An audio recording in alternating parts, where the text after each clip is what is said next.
안녕하세요. 결혼한 지 8년 차의 40대 워킹맘입니다. 오늘 제가 이렇게 찾아온 이유는 뻔뻔하기 짝이 없는 시부모님 이야기를 하기 위해서예요. 이번 일로 인해 남편에 대한 제 마음도 많이 식어서 이혼도 생각을 안 했던 건 아닌데 남편이 싹싹 빌면서 이혼은 못한다고 매달리는 거예요. 그리고 친정부모님도 아무리 여자가 능력이 있다고 해도 남편 없이 애를 혼자 키운다는 게 쉬운 일은 아니라면서 일단은 당분간 남편에게 기회를 줘보라고 하시대요. 그래서 일단 이혼 자체는 보류 중이기는 한데 정말이지 어쩌다 저희가 이 지경이 된 걸까요? 남편하고는 지인의 소개로 만났습니다. 당시 저는 온라인으로 의류 쇼핑몰을 운영 중이었고 남편은 중견기업을 다니는 회사원이었어요. 서로 첫 만남부터 호감을 느껴서 두세 번 데이트하고 바로 사귀는 사이가 되었지요. 사귀는 동안 어느 다른 연인들처럼 크고 작은 다툼이 있기는 했어도 이렇다 할 사건 사고는 없었기에 사귄 지 3년이 넘어갔을 때는 결혼을 한다면 당연히 이 사람과 하게 되겠구나 싶더라고요. 그리고 남편도 저랑 비슷한 생각이었는지 사귄 지 4년이 되기 전 저에게 정식으로 프로포즈를 해왔네요. 평소에도 농담 반 진담 반으로 결혼에 대해서 이런저런 이야기를 자주 나눴었어요. 하지만 딱 한 가지 주제만큼은 이야기를 나눠본 적이 없었는데 그건 바로 돈에 관한 것이었습니다. 사실 저는 어린 나이에 사업에 뛰어들었다 보니 돈 이야기를 많이 해서 좋을 게 없다는 건 진작에 알고 있었어요. 그리고 남편은 남편대로 돈에 관한 이야기라면 별로 흥미도 없고 속물 같다고 생각하는 눈치더라고요. 그래서 어차피 만나서 데이트하고 서로 선물하고 할 때는 비슷한 수준의 소비를 하고 있었으니 굳이 돈 이야기를 나눠야 할 필요성을 느끼지 못했습니다. 그런데 막상 본격적으로 결혼 이야기가 오가기 시작하니까 돈만큼 중요한 주제가 없더군요. 제가 먼저 남편에게 친정부모님의 직업이라던가 재산을 오픈했습니다. 친정아버지는 대기업에서 임원까지 하셨고 친정어머니는 전업주부시긴 했지만 부동산에 관심이 많으셔서 재산을 많이 불리셨다고요. 두 분 다 노후 준비도 되어 계시고 자식들한테 손 벌리실 분들은 아니라는 얘기도 했지요. 그리고 제가 버는 수입도 공개했습니다. 저는 장사가 아무리 안 돼도 월 600은 가능했고 잘 되는 달에는 순수익 1000도 가져가는 시기였어요. 그런데 제 이야기를 듣고 있던 남편의 표정이 점점 어두워지는 게 눈에 들어오대요. 그래서 왜 그러냐고 뭐가 문제냐고 물었더니 저랑 자기랑 씀씀이가 비슷해서 벌이도 비슷할 줄 알았다는 거예요. 그리고 알고 보니 남편은 연봉이 4천 남짓이었습니다. 하지만 더 뭐랄까 저를 뜨악하게 만들었다고 표현해야 할까요? 그건 바로 시부모님의 재정 상황이었어요.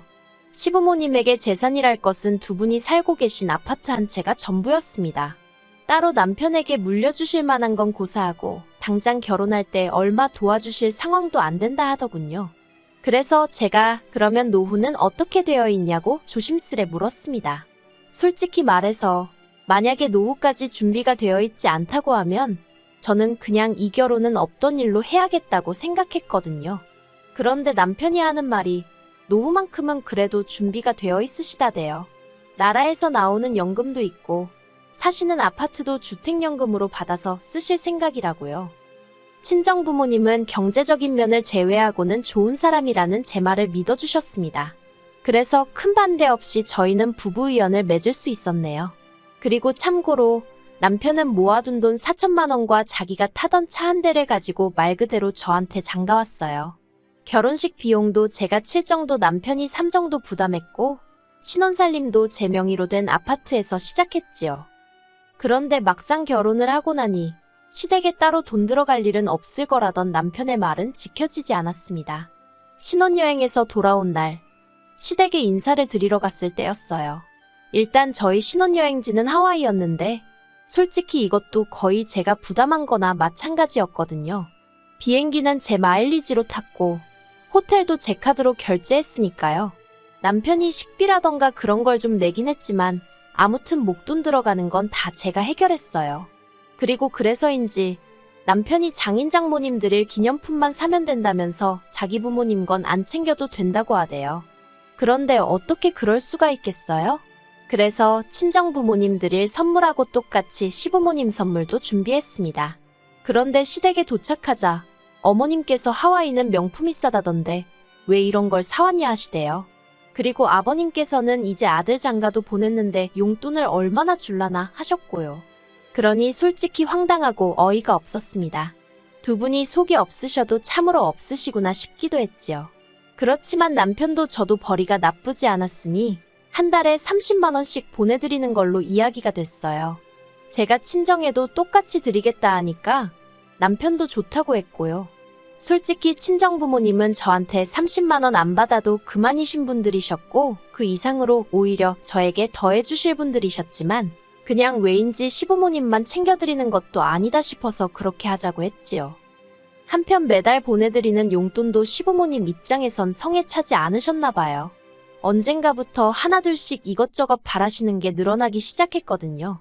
처음엔 1, 2만 원짜리였는데 적게는 몇만 원에서 많게는 몇십만 원짜리까지 누가 뭘 쓰는데 좋다더라, 누가 뭘 먹으니 힘이 난다더라와 같은 말을 전하시며 당신들도 사달라는 요구가 끊이지를 않았어요. 그리고 그럴 때마다 안 사드리기도 뭐하고 그래서 사드리긴 했는데 솔직히 언젠가부턴 어머님 아버님이 너무 당연하게 여기시는 느낌이라서 기분이 별로더라고요. 그럼에도 불구하고 단박에 끊어내지 못한 건 적어도 남편만큼은 미안해하고 민망해했기 때문이었네요. 하지만 결국 아버님의 퇴직이 다가오면서 문제가 생겼습니다. 그날도 저는 평소와 다름없이 바쁜 하루를 보내고 있었는데요. 그렇다 보니 어머님의 연락을 제때 받지 못하고 있다가 늦은 오후가 돼서야 연락을 드릴 수 있었어요. 그런데 어머님께서 하시는 말씀을 듣고 저는 황당함의 경악을 금치 못했습니다. 아들 하나 잘 키웠으니 이제 아들 덕 좀 보셔야겠다면서 이제 아버님 은퇴하시면 저희한테 생활비를 받아서 편하게 사셔야겠다는 거예요. 그러면서 당장 3달 뒤부턴 120만 원씩 자동이체를 해달라나요? 저는 제 귀를 의심했어요. 120만 원이라니? 아무리 저나 남편이 벌이가 괜찮다고 해도 애도 있고 그렇다 보니 앞으로 돈 들어갈 일이 태산이었는데 한마디로 눈앞이 깜깜하대요. 게다가 까놓고 말해서 어머님 아버님 용돈을 뭐 한두 달 드리고 말 것도 아니고 일단 시작하면 돌아가실 때까지 드려야 하는 게 기정사실이었으니까요. 하지만 이런 제 걱정과는 상관없이 어머님은 당신 계좌번호는 문자로 보내겠다면서 꼭 자동이체해 놓으라고 몇 번을 당부하셨습니다. 그리고 그날 밤 퇴근하여 집에 온 남편에게 오후에 어머님이 하셨던 말씀을 전했습니다.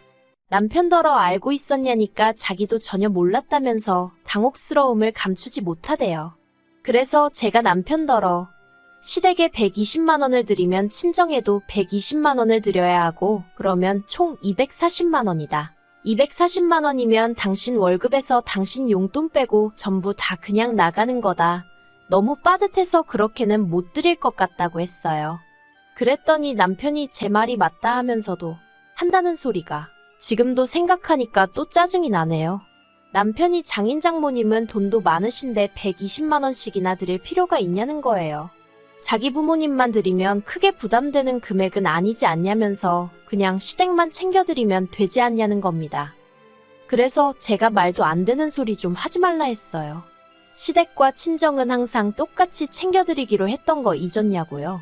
그랬더니 남편이 양쪽 부모님 형편이 다른데 솔직히 어떻게 매번 똑같이 챙겨드리냐며 솔직히 자기는 저희 친정부모님이 너무 부럽답니다. 그리고는 자기 부모님도 저희 부모님처럼 골프도 치고 해외여행도 다닐 수 있게 해드리고 싶다대요. 어이가 없어서 친정부모님은 당신들 능력으로 다니시는 건데 그 얘기가 지금 여기서 왜 나오냐고 이상한 소리 좀 하지 말라고 했습니다. 그리고 지금 우리가 돈을 많이 버는 것 같아도 여기저기 적금에 보험에 빠져나갈 것도 많다고 어쩌다 한 번씩 일회성으로 용돈은 드릴 수 있어도 고정적으로 목돈을 드리는 건 안 된다고 딱 잘랐지요. 그랬더니 남편이 그러면 몇 개는 이참에 해지하면 되는 거 아니냐면서 정말 우리가 돈이 없는 것도 아닌데 어떻게 부모님을 모른 척 하느냐고 저더러 정말 너무하다대요. 그래서 제가 남편더러 결혼할 때 분명히 나라에서 연금도 나오고 주택연금도 받으실 거라 하지 않았냐고 근데 왜 지금에서야 말을 바꾸냐고 화를 냈어요. 그런데 제가 연금 이야기를 꺼내자 남편이 입을 딱 다물고 더는 말을 안 하는 거예요. 그리고 그런 남편의 모습에서 아 어딘가 구린 데가 있구나 싶은 직감이 들었달까요. 그래서 남편을 계속해서 추궁했습니다. 시부모님 재정 상황에 있어서 나에게 미처 말을 못했거나 속인 부분이 있느냐고요. 그리고 그제서야 남편이 머리를 벅벅 긁으며 한다는 소리가 저희 결혼할 때는 분명 그런 계획이셨는데 저희 애가 어린이집에 가던 시기에 아버님이 어디 투자를 하시겠다며 집을 담보로 대출을 1억 받으셨답니다. 그 소리 듣는데 정말 뒷목 잡고 쓰러질 뻔했어요. 1억이 네 집 개 이름도 아니고 무슨 생각으로 그러신 건지 도통감이 안 와서요. 결국 몇 날 며칠 남편과 설전을 벌이다 안 되겠다 싶어서 시댁을 찾아갔습니다. 그리고 어머님 아버님께 단도직입적으로 120만 원을 그것도 매달 드리는 건 안 된다고 말씀드렸어요. 그랬더니 어머님이 아들놈 번듯하게 키워놨을 때는 어느 부모라도 이 정도는 기대했을 거랍니다. 그러면서 니들이 얼마를 버는데 그 돈 100만 원도 못 준다는 거냐면서 화를 내시는 거예요. 그래서 어머님 아들이 월 300 좀 넘게 가져오는 게 다라고 말씀드렸습니다. 그리고 어머님 아버님한테 돈을 드리면 저희 부모님한테도 드려야 한다고 그러니 돈 100이 아니라 한 달에 무려 240만 원씩 나가게 된다고요. 그랬더니 어머님이 너네 부모는 돈도 많은데 돈을 왜 주려고 그러냐시대요. 어렵다는 사람만 주면 되는 거 아니냐면서 뭐하러 거기다까지 돈을 퍼주려고 하느냐고요. 그리고 솔직히 아무리 시부모님이라지만 그 뻔뻔함과 염치 없음에 저는 정말 학을 뗐어요. 막말로 저한테 아쉬운 모습이라도 보이시면서 어떻게 부탁이라도 하셨으면 저도 사람이니 마음을 달리 먹고 어떻게든 가능한 쪽으로 최대한 어머님 아버님 편에서 생각을 해봤을지도 모르죠.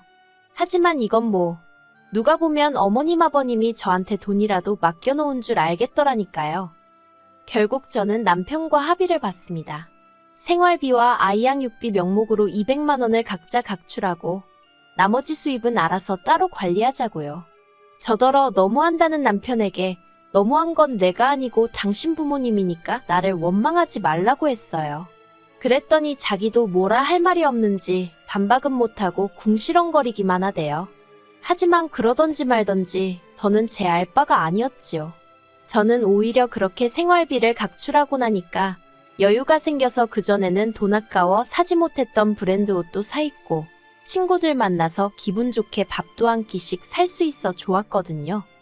그리고 지난주 어머님 생신을 축하하기 위해 호텔 중식당으로 향했습니다. 어머님 본인이 약속 장소며 시간까지 다 정하고 예약까지 하신 뒤 저희에게 통보를 해오셨대요.